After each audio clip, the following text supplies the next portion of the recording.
Hello guys, എല്ലാവർക്കും നിങ്ങളെ പുതിയൊരു സ്വാഗതം ഗൈസ്. അപ്പോൾ ഇന്ന് നമ്മൾ കളിക്കാൻ പോകുന്ന ഗെയിമാണ് ഗൈസ്, ബസ്സിൻ്റെ ഗെയിമാണ്. ഞാൻ കുറേ കാലം ഷോർട്സും കാര്യങ്ങളൊക്കെ ബസ്സിൻ്റെ വിടുന്നത് ഗൈസ്. അപ്പോൾ ആകെ നമ്മളൊരു ഗെയിമും കാര്യങ്ങളും മാത്രം ഗൈസ്, നമ്മൾ വീഡിയോ മാത്രം ഇട്ടിട്ടുള്ളൂ, ഒരു വീഡിയോ മാത്രം ഇട്ടിട്ടുള്ളൂ ഗൈസ്. കുറേ ഷോർട്സും ബസ്സിൻ്റെ കാര്യങ്ങളൊക്കെ ഇട്ടിരുന്നു. അപ്പോൾ ഗൈസ് ഒരു ബസ്സിൻ്റെ വീഡിയോ അങ്ങോട്ട് വരാൻ വിചാരിച്ച്. അപ്പോൾ ഗൈസ് എല്ലാവർക്കും ഉപകാരപ്പെടുന്ന ഒരു വീഡിയോ ആണ് വിടാൻ വിചാരിച്ചു ഗൈസ്. നിങ്ങൾ നെറ്റ് ചെയ്യുമ്പോൾ നിങ്ങൾ ചടച്ചിരിക്കുക കാര്യം ഗൈസ്. നിങ്ങൾ ഫോണിൽ ഗെയിമൊന്നും ഇല്ലെങ്കിൽ ഈ ഗെയിമൊന്നും ഏറ്റവും നിങ്ങൾ മടുക്കാത്തൊരു ഗെയിമാണ്. ഈ ഗെയിമിൻ്റെ ലിങ്കും കാര്യങ്ങളൊക്കെ വേണമെങ്കിൽ ഞങ്ങൾ ചാനൽ സബ്സ്ക്രൈബ് ചെയ്തിട്ട് നിങ്ങൾ കമൻറ്റ് ബോക്സിൽ ബസ് എന്ന് കമൻറ്റ് ചെയ്താൽ നിങ്ങൾക്ക് ഞാൻ അയച്ചു തരുന്നതാണ് ഗൈസ്. ഗൈസ് ഈ ഗെയിമിൻ്റെ പേരാണ് പറഞ്ഞുതരല്ലേ. അപ്പോൾ ഗൈസ് നിങ്ങൾ ഒന്നും ചെയ്യേണ്ട, എൻ്റെ ചാനൽ സബ്സ്ക്രൈബ് ചെയ്യുക ഗൈസ്. അപ്പോൾ ഞാൻ പേര് പറഞ്ഞുതരാം കേട്ടോ. ഇതിൻ്റെ പേരാണ് ഇന്ത്യൻ ബസ് സിമുലേറ്റർ എന്ന് ഗൈസ്. കുറേ ആൾക്കാർ ഇത് കളിക്കുന്നുണ്ട് ഗൈസ്.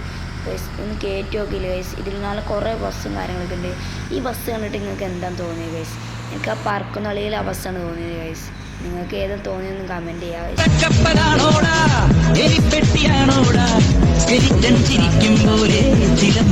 കുത്തി കുത്തി കുത്തി കുത്തി എന്താ ജോമു, ഇടിക്കല്ല ജോമു ഗൈസ്. ഞാനത് വെറുതെ പറഞ്ഞാണ്. റിവേഴ്സ് ഇട്ടിട്ട് കിട്ടുന്നില്ല ഗൈസ്. ഇനിയൊരു ഇതും. അപ്പോൾ ഗൈസ് സബ്സ്ക്രൈബ് ചെയ്ത് കൂടെ കൂടാ ഗൈസ്. ബായ്.